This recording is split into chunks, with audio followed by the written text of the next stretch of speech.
Ladies and gentlemen, it is time once again for the APB recap. This video will recap some of the hooplas that I talked about on my APB stream last episode. There's one big event that I do want to talk about and some minor events. If you want to check out the stream, it's on my stream channel, link down below. My brother also played through some Elden Ring on the stream. If you haven't checked it out, link down below as well. Welcome to another installment of big Japanese game companies doing the worst crap. SEGA, I love you, but this is just unacceptable. We talked about Sonic Origins last week and its really stupid table that a lot of greedy video game publishers love to do. It's pretty simple, guys. Just remove content arbitrarily and resell them for profit, even if it's for really old games, and have a really bad DRM system as well. And now SEGA decides to take it to the next level. In case you missed it, Sonic Origins is the compilation of most of the well-known classic Sonic games with additional features and animations that, as we established last week, you're gonna have to pay extra for. Keep in mind that the classic Sonic games can already be bought in platforms like Steam, but thanks to the upcoming release of Origins, SEGA is going to delist the standalone versions of those classic Sonic games, basically pulling off the same move that Blizzard did to Warcraft 3 Reforged and what Rockstar did to their 3D GTA games in favor of the GTA Trilogy Remastered. We all know what happened to those games. Yourself. Now, SEGA has been on my good side for a while. They are responsible for publishing the ports of lots of games that were published back then, but like a lot of Japanese companies out there, they're not perfect and are subject to criticism. I love Sonic, and Sonic Origins is a great idea and a great way to reintroduce the classic Sonic games into the wider market, but the business practice surrounding it is something that I am very critical of. The least you can do, SEGA, the least you can do is to have a good port and make Sonic Frontiers good. I mean, please, be good. Experts warn about the rising extremism in gaming. What do you mean extremism? I mean, yes, there have been some people in gaming who have very extreme political opinions, but how are they rising and what does it have to do with gaming? Which games are these extreme political opinions arising from? I mean, if your answer is dead or alive, I can assure you that something is rising and it's not political extremism. Far-right extremists are a growing presence in gaming. Far-right. Just far-right extremism. Is that the only extremism that we should be concerned about? Where are the concerns for the far-left extremism?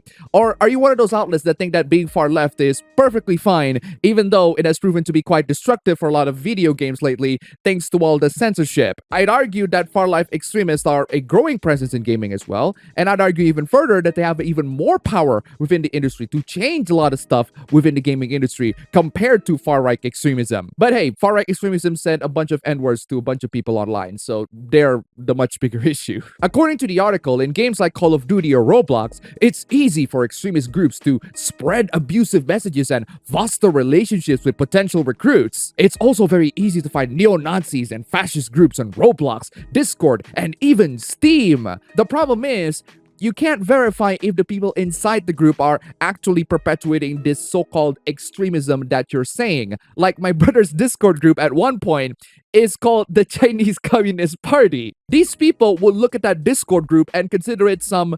Actually, they wouldn't consider it an extremist group because these people are usually far left and they'll be like, oh yeah, that's perfectly fine, let's chill for the CCP. But if that group chills to the completely opposite side of the spectrum, they're gonna look at that group and say, wow, that group is like very, very extremist, even though it's filled with a bunch of really edgy high schoolers. It's really easy to see public Steam groups and Discord groups on the surface to be filled with insert extreme political groups here. What's not easy is for people to recognize which of those groups are actually saying those opinions and not just messing around and being edgy. Now, some would say that ironic extremism is still extremism, and I'd like to apologize to those people for lacking a sense of humor. Could these groups be real? Maybe, but they're not really that much of a threat if you properly educate your children and teach them general e-safety. The article also talks about how people in online games got harassed because of their physical characteristics. How many times do we have to teach you this lesson, old man? The game gives you all sorts of tools and options that you can use to block these people out. We talk about this all the time. Use them. End of discussion. So, remember Avatar? No, not Avatar: The Last Airbender, one of my favorite cartoons of all time, and I highly recommend you all to binge through it if you haven't. No, not The Legend of Korra, the sequel to Avatar: The Last Airbender, and in my opinion, a mixed bag. Some stuff that I hate, some stuff that I love, though a lot of the stuff that I love mostly come from people who participate and engage in the 34th rule of the internet, if you ask me. Not as good as the original, but still infinitely better than the live-action movie adaptation. Now, I'm talking about the James Cameron Avatar, the one with those blue humanoid creatures. This movie was released back in 2009, and believe it or not, it used to be one of the highest grossing movies of all time. I am not lying. This movie made millions, if not billions of dollars. There's a lot of marketing and hype for this movie, and people are bought in the hype to see something spectacular. And yet, this movie doesn't spawn any sort of major franchise, even a decade after launch. There are talks being made about it, but still no movies, or at least until now. It's one of those movies that made me curious. I wonder why this really high-grossing movie doesn't spawn any major franchise in the following decade. So, I watched it, and it was meh. The visuals are impressive. For its time, this movie defines what it means to be a blockbuster movie. Massive budget, loads of action scenes, impressive visuals, big-name actors. James Cameron really does a great job in bringing the visuals component to the movie and making it to be a visually stunning movie that still looks great even to this day.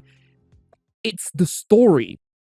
Wow, the story is painfully mediocre. The story of this movie is so cliched, so forgettable, so unbelievably written with all the worst tropes that you would expect out of Hollywood movies. It pretty much destroyed people's interest towards any future stories. It has the potential to become a cinematic masterpiece because the visuals are truly stunning. It's definitely a treat for the eyes. It's the story component that surrounds the visuals of the movie that really drags it down. If you're a movie executive and you're discussing the potentials of the franchise, forget about it. People have moved on to other things, and making a new Avatar movie right now is only gonna date it several decades back. But it doesn't stop these executives from trying. There are already screenshots of Avatar 2 around the web. One of the screenshots is very funny because when I looked at it, it looked so visually generic that someone put the screenshot of the movie behind an ad for an NVIDIA GPU. It fits really well. I just find that really funny. And finally, boy, this topic dominated last week. Elon Musk bought Twitter, and everyone lost their minds. Personally, I don't really care about it. Twitter will still be a toxic hellhole. There are loads of people who have more nuanced analyses and discussions about the ramifications of someone like him buying Twitter because he's not exactly the most liked public figure to some people. But in general, I just don't really care about it, to be honest. Well, if I don't care about it, then why am I talking about it here? Well, it's not Elon buying Twitter that I care about. It's the reactions of Elon buying Twitter that I care about. And throughout my timeline, this has been an incredibly polarizing news. People either love it or hate it or just don't care about it, but in an extreme side of not caring. The reactions from people who hate this news are some of the most entertaining crap show that I have seen in this year. There are loads and loads of accounts quitting Twitter, and loads of accounts actually come back to Twitter. Funnily enough, the accounts that left are typically accounts that are associated with left-wing politics. The left Twitter. The Twitter left. The left Twitter left. Conversely, accounts that are right-wing are also gaining followers. That also includes accounts that are falsely labeled as right-wing. One example is actually mine. I actually witnessed a slight increase in followers on my Twitter account due to this hoopla. I have a feeling that a lot of people around the YouTube sphere that are critical of SJWs or progressives are encouraging people to go back to Twitter. Elon Musk bought Twitter, which apparently pisses off leftists and progressives, and therefore you can all come back here.